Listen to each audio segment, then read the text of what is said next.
All right. Hello, everyone. My name is Peter, and it is, I'm happy to announce, time to draw.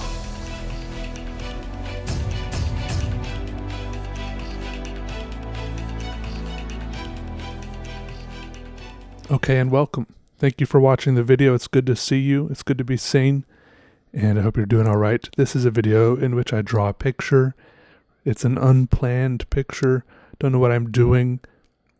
Lately I've been drawing these very technical kind of mechanical spaceships, space station type things. This one ends up being at the end I add a title to it, which for the title, I'm not really titling the picture. I'm just adding a little label to the top of it. Kind of just look at it afterwards and see what I think it looks like, which in this case is a lunar like natural gas mine. You know how they have those oil rigs out in the ocean and they have those long spindly legs that would never work on land because of like gravity and stuff, but when you're like floating in the water you can accomplish a lot more. So then I thought about floating on the surface of like a planet or a moon with very little to no gravity and little to no atmosphere, so there's no wind to worry about construction, and there's no gravity or little to no gravity, so that you don't have to worry about holding things up.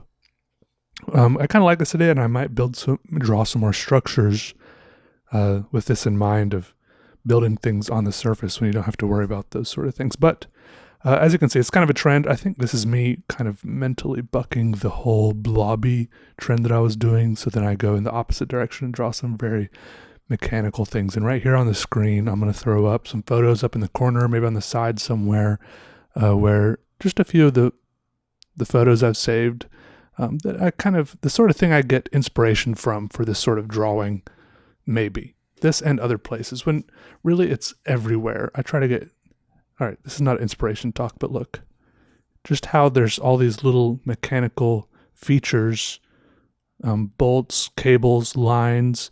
The point is there's so much going on with these machines and cables, tubes, conduits, and you don't know really what much or any of it does, but it's still interesting to look at, right? All the undulations and textures. As you look close, as you look far away, it's very fascinating to me.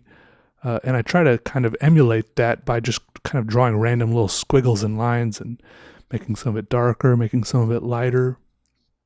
Also, I was really thinking about aluminum the other day, and it really blew my mind when I realized that aluminium is the real word for it. Have I talked about this before? I thought that it was just a weird thing that British people say different. You know how there are all these interesting weird little deviations in the dialect between American English and British English?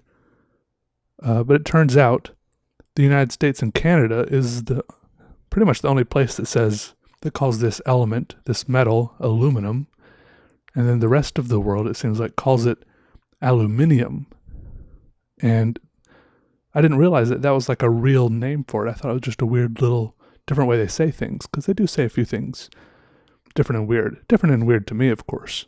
Completely normal and rational to them. It's fine. I'm not trying to nitpick about that. But then I looked it up a little more, and it turns out that this guy who discovered the element, Sir Humphrey Davy, he originally in 1808 called the metal alumium, because it's a metal in alum. Actually, I've used alum in one of my projects before, I think, and if I'm thinking of the right thing. It was like a white powder I was using, alum. Am I thinking of the right thing? Anyways, he called it aluminum, and then later he did call it aluminum. So he used the words aluminum and aluminum, and then later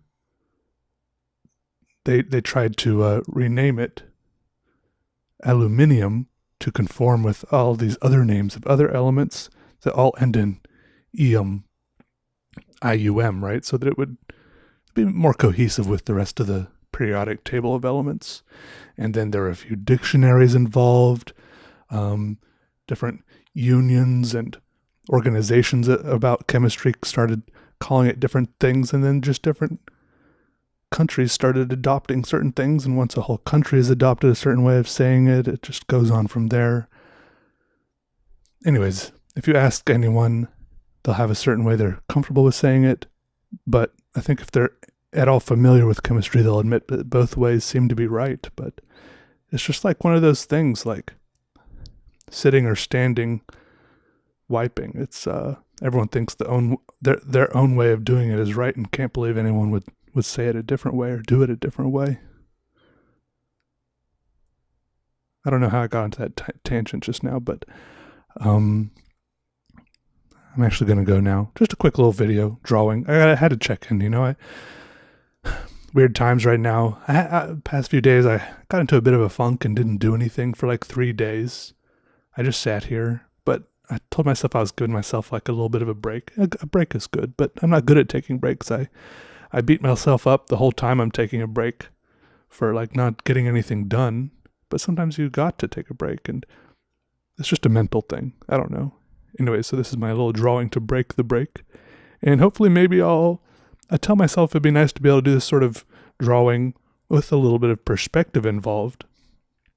And it would be nice, but then I also tell myself that it's, you don't have to incorporate every element of art or every feature, It's like you wouldn't go to Keith Haring and tell him that he needed perspective in his drawings.